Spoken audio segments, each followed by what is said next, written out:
The South China Sea is more than just water. It's a vital artery of global trade, a crossroads where the interests of nations converge and sometimes clash. With 1/3 of international shipping passing through its lanes, these waters are the lifeblood of commerce, carrying everything from electronics to energy supplies. Trillions in trade connect Asia's factories to the world, making these sea routes economic lifelines for China, Japan, South Korea, and beyond. Every day, thousands of ships navigate these contested waters, linking distant economies and shaping global markets. Control over these waters means influence over the world economy. Whoever commands these sea lanes can shape the flow of goods, energy, and even political power. Beneath the surface, untapped reserves of oil and gas lure energy-hungry nations, promising wealth and energy security for those who can access them. At the same time, rich fisheries feed millions and sustain coastal communities, providing jobs and daily sustenance for families across the region.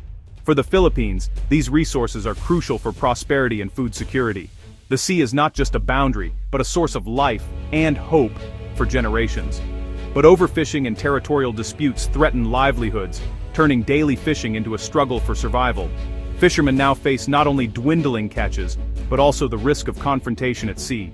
The South China Sea is now a flashpoint where China's ambitions collide with the sovereign rights of its neighbors, especially the Philippines. Tensions simmer as coast guards and fishing boats cross paths in contested waters. Here, ancient claims meet modern law, and every action sends ripples across the Indo-Pacific. The past and present are locked in a struggle that shapes the future. The contest is about more than territory.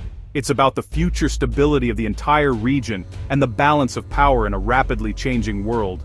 The South China Sea disputes are rooted in a tangled history of colonial borders, post-war treaties, and shifting maritime law. This region, dotted with hundreds of tiny islands and reefs, has long been a crossroads for empires, traders, and fishermen. Over time, the lines drawn on maps have shifted with each new power that arrived, leaving a legacy of confusion and overlapping claims. For centuries, these islands were little more than fishing outposts, remote, windswept places where local communities eked out a living from the sea.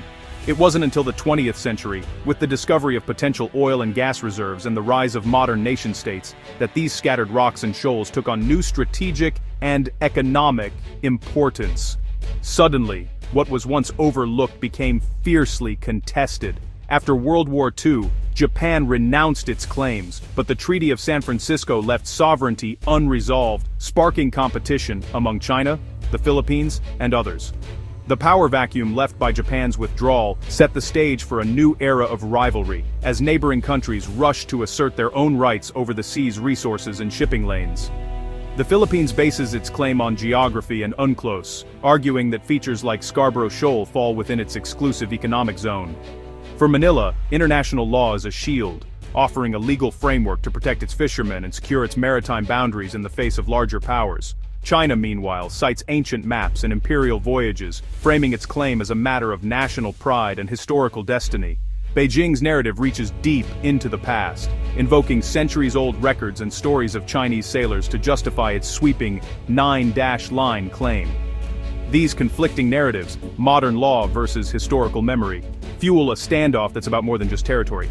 It's a struggle over identity, sovereignty, and the right to define the region's future. For Beijing, it's about restoring lost prestige, reclaiming what it sees as its rightful place in the region and the world. For Manila, it's about survival and legal rights, ensuring that its people can continue to fish, work, and live in these waters without fear or interference. The result, a clash of world views and ambitions that keeps the dispute alive, shaping the politics and daily lives of millions who depend on the South China Sea.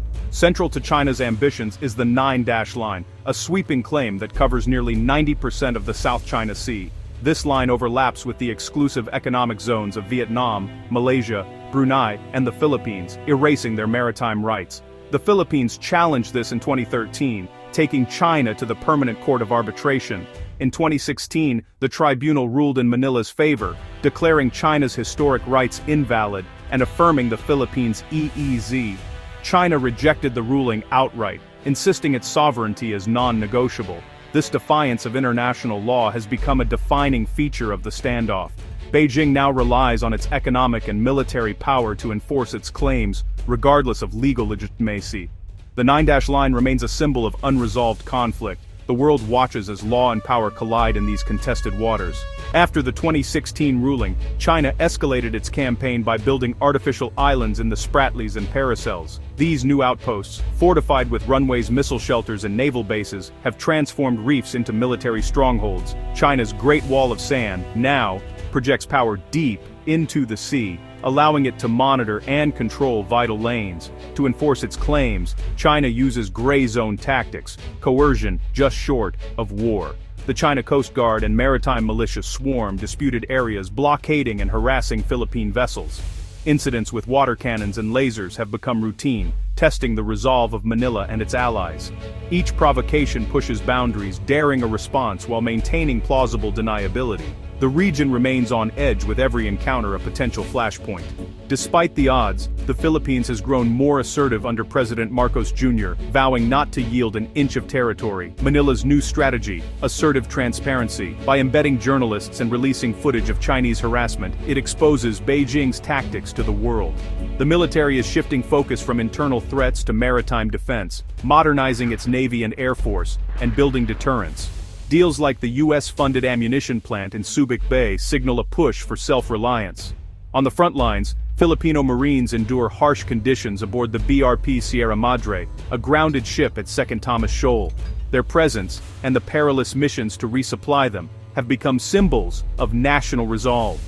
Each successful mission is a small victory, a testament to Filipino resilience. The Philippines may be the underdog, but it refuses to back down. Its resistance inspires both its people and the region.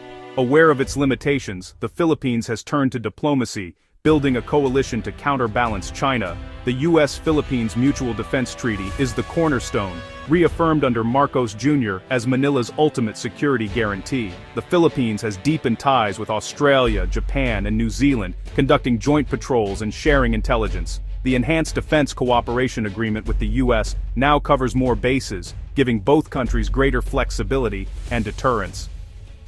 Manila also pushes ASEAN to take a stronger stance, keeping the South China Sea on the regional agenda. By internationalizing the dispute, the Philippines seeks to isolate China diplomatically and raise the costs of aggression. The strategy shows that China's actions threaten not just one nation, but the entire regional order. Through alliances and advocacy, Manila aims to shift the balance. The world is watching how far this coalition can go.